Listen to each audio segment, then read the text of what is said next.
guys, welcome back to my channel. So I'm pretty sure a lot of us can agree that working in customer service is not fun. Maybe a little bit, but the majority of the time, no, it's not. And I feel as though the main reason that is because of having to deal with customers.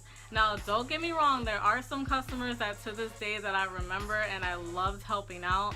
Working at Dry Panda, obviously, it was like the go-to store when it came to shopping. Now, mind you, the mall that it was located in like near my house, it was maybe the most popular store. All the other stores pretty much stuck. Like there was no Forever 21, there was no H&M, like all like the really like poppin' stores.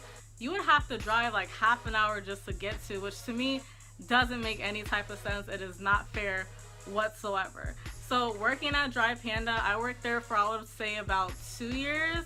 And honest to goodness, the most nerve-wracking thing would have to be dealing with customers. Like, it's one thing, obviously, customer service, you're going to be dealing with people. But when customers are just rude and disrespectful for no type of reason, like, why, sis? Why is that? Why? Do you genuinely enjoy being up to somebody? Like, is that really, like, you woke up, it was like, hey, I'm a march my behind into Dry Panda and I'm gonna make somebody's day miserable. I'm gonna be difficult. Like, one of the pet peeves when it came to working there was that somebody that was like a size extra large try to fit into a size small. I don't care what nobody says, every single size is beautiful. You can be huge and know how to dress for your size, because what a lot of people make mistakes on is that they'll literally be, for example, I'm a size 13 in jeans. You're not going to see me try to sit here and wiggle into a size 7 just because I don't want to be like, oh, I'm wearing a size 13 because that's too big. No, and then you wonder why you walking around with muffin tops. Like, that used to aggravate the crap out of me when a girl that I know dang well is a larger and extra large in a dress, and then she'll have the audacity to come up to me in the fitting room like, oh, can I try on this stuff? And all the stuff is in small and extra small. Excuse me? Girl, do you really think that you are going to fit this dress? I'm sorry.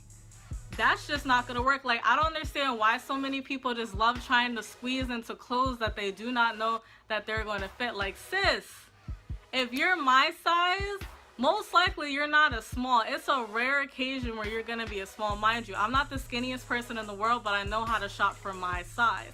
And what ends up happening is, a lot of the times, especially working at Dry Panda, say for example, if you're working, like say if my shift is from like 12 to 8, during 12 to 8, unless I'm on break, I am not allowed to check out. I'm not allowed to pay for anything, nothing like that. So if I happen to see a cute dress, I'll try to tuck it, but my manager, Brittany, she was like really, really hard-headed when it came to that. And she was like, no, you're not allowed to hide the clothes, blah, blah, blah, blah, blah, because what if a customer is going to buy it and blah, blah, blah. I would still do it anyways, but whenever I would work shifts with her, it just wouldn't work. So when it came to dresses, it's like, especially dresses, oh my gosh. You guys don't understand how many times I had my eye on a dress. And mind you, at the time I was a little bit skinnier, so I would usually get a medium in their dresses, right? How many times I went to go grab a medium, try the medium on, and lo and behold, it's stretched out. Like, it's stretched out to the point where you know for a fact somebody literally tried to squeeze themselves in this dress and it didn't work. Like the pockets, buttons popped, everything. And I'm just like, and just my luck, it'll literally be the last dress in my size. Really? Really? Like, that is like the most nerve-wracking thing in the world. Another thing that really ticks me off even to this day is when customers walk into the store and then they have the audacity to sit up here and have all their kids with them, and then their kids are literally running around acting like a hot mess. Like, especially when I was working at Dry Panda, the way we had the jewelry set up, we had like a lot of long chain necklaces. So what the kids would do is they'll smack them around thinking it's fun, and then all the necklaces get tangled up within each other, and who's the one that's stuck having to try to untangle the necklaces? Me. Now, does it look like I want to sit up there and have to untangle necklaces after all the other stuff I have to do between shipment, go backs, letting people in the fitting room, putting stuff on the wall to showcase it, dressing up the mannequins. Like, no, out of all the stuff I have to do, I should not have to worry about untangling jewelry and watching your bad little kids running around the store. Now, God forbid your kid smacks their head up against the register or something, and then all of a sudden you want to sue just because you don't know how to pay attention to your kids. Speaking of which, something that's kind of related to this as well, I know at least the area that I'm from, there's like 2 or 3 places that people get jobs at that they take care of special needs people. And I would notice that like girls would literally walk in there with their clients. Mind you, when you're out and about with your client, you're supposed to be doing what your client wants to do, not what you want to do. So you know what I would see, and this would tick me off too.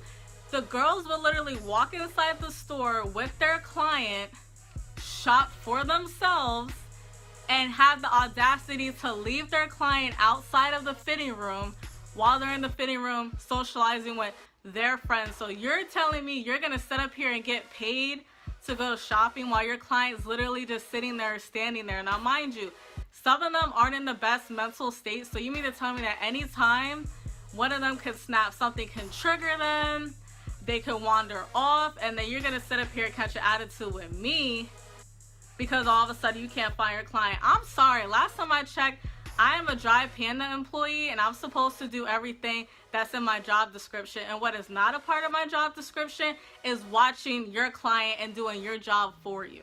Another thing that really ticks me off too is shoplifters. Like, are you kidding me right now? I feel as though I can make a whole nother video just about all the stories that have happened with people trying to shoplift.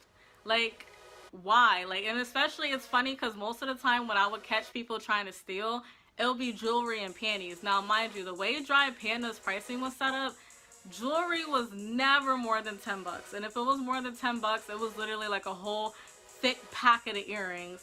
And panties, again, they were never more than like $5. So you mean to sit here and tell me that your broke behind can't get a job, or you don't have enough money to sit up here and spend $10 to $20 on some jewelry or some panties? Like, it's rare that I would catch somebody actually trying to steal a shirt, a dress, a pair of shoes, anything like that. It'll always most likely be jewelry or panties. Like, are you serious? Are you that much of a bum that you can't get a job and you gotta sit up here and try to be stealing panties and jewelry? First of all, the way half these females be looking, they don't even be looking like they know how to keep themselves up in the first place. Like, their panties probably all stained up and raggedy, the way they be walking up in the store looking. Like, another thing, most of the people that do be shoplifting look like straight bums. I do not remember a time where I saw a girl that was cute, well put together, looked very nice, very friendly, and not shoplift. It was always the bum looking females or the bum looking dudes that would try to shoplift. Like, another thing I remember, even before I started working at Drive Panda, the one time, like maybe like a year or two before I started working there, I was in line and there was this old dusty busty guy standing in front of me with his girlfriend, and I literally saw him look at the nail polish, slowly take it, pretend he was looking at it, and then stick it in his pocket. And I'm looking at him doing this the whole time like, why are you stealing nail polish? I'm sorry, is there something you need to tell your girlfriend? Why are you stealing nail polish for, sir? I gave that dude the dirtiest look. Mind you, back in the day I was a little bit of a punk and I didn't like confrontation, so I just kept my mouth shut. But I did look at my friend, I was like, did you just see him do that? Am I the only one that just saw this grown man stealing a hot pink nail polish? Like, no, like, I don't understand that whatsoever. Like, why would you do that? Alright guys, so those are some of the pet peeves that I have with dealing with customers. Hopefully you guys can somewhat relate to me in some type of way. So if you guys enjoyed this video, please don't forget to like, comment, and subscribe to your girl down below.